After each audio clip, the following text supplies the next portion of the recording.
Jean-Pierre Foucault maltraité, il nomme son pire ennemi dans les médias, le conflit caché. L'amère vérité de Jean-Pierre Foucault. L'animateur règle un compte vieux de 10 ans. J'ai été maltraité par le pouvoir de RTL. À l'approche de ses 60 années passées sous les projecteurs, Jean-Pierre Foucault incarne une longévité exceptionnelle. Dans l'audiovisuel français, l'animateur, figure tutélaire de la télévision et de la radio, s'apprête à présenter la 96e cérémonie de Miss France sur TF1, samedi 6 décembre prochain. C'est dans ce contexte de reconnaissance nationale que l'homme de 78 ans a choisi de se livrer sans filtre, révélant les coulisses parfois cruelles de sa carrière dans une interview accordée à la Tribune dimanche, édition du 30 novembre. L'entretien a été l'occasion de lever le voile sur les blessures et les rancœurs que le temps n'a pas réussi à effacer. Foucault a d'abord évoqué, avec une certaine distance, les rivalités professionnelles passées, notamment celles liées à la télévision. Il a ainsi admis avoir connu une concurrence vive avec un autre géant du petit écran. Avec Patrick Sabatier, il y a eu une rivalité à l'époque. Cependant, il a tenu à souligner que cette compétition acharnée appartenait désormais au passé. Les deux animateurs se sont réconciliés depuis longtemps, un signe d'apaisement dans un milieu notoirement impitoyable. Toutefois, si les inimitiés sur TF1 sont oubliées, Jean-Pierre Foucault porte une blessure profonde et unique, ancrée dans son cœur de radiophonique. Il n'a désigné qu'une seule figure, un ancien supérieur, envers qui il maintient une rancœur tenace et non négociable.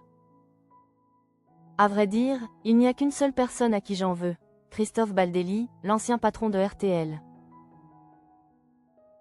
A-t-il affirmé sans ambages, désignant clairement le responsable de sa douleur.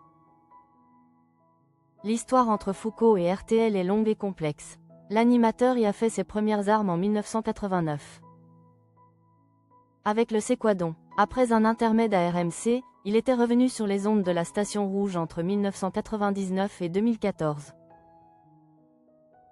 Animant avec succès des jeux phares tels que Malice, le Badingo, Quitte ou Double ou encore La Bonne Touche.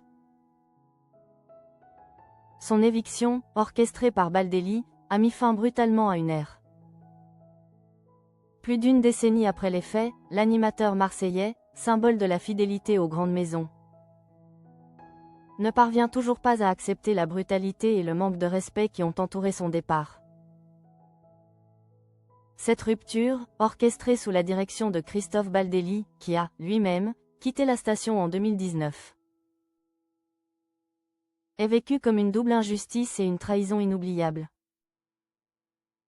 J'ai été maltraité à la fin, alors que notre émission marchait très bien. Ce n'est pas juste. J'ai toujours été respectueux de la maison, fidèle, loyal, et je n'ai jamais compris pourquoi il m'a mis dehors. A-t-il conclu avec une émotion palpable, soulignant le paradoxe d'être écarté alors que ses émissions affichaient de bonnes performances. Ce sentiment d'avoir été éjecté sans raison valable, malgré sa loyauté et les résultats, constitue une cicatrice professionnelle et personnelle toujours ouverte. Jean-Pierre Foucault, qui a trouvé refuge sur Europe 1 et France Bleu,